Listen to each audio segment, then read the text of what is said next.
கூடி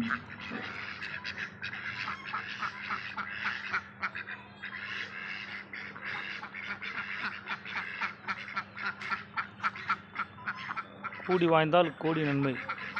உதாரணமாக இந்த காற்று, பறவைகள் இதெல்லாம் சொல்லாங்க. எதனா பிரிஞ்சு போதா மட்டும் பாருங்கள், கொஞ்சம் ஒரு செகண்ட் பாருங்கள், பிரியுதா என்னன்னு மட்டும் நீங்களே பாருங்களேன்.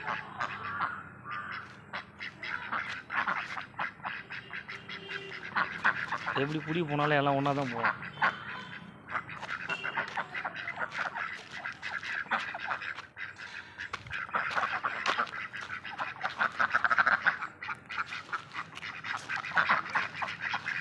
ஆனால் பிடிங்க நினச்சா கூட தலைவன் எல்லாம் ஒன்றா தான் போகிறானுமா.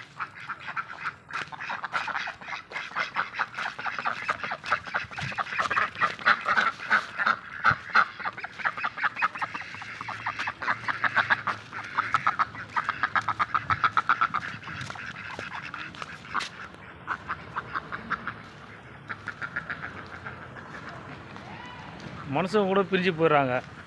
அந்த பறவைகளையும் பிரியாது, எப்பயுமே ஒன்றா தான் இருக்கும்.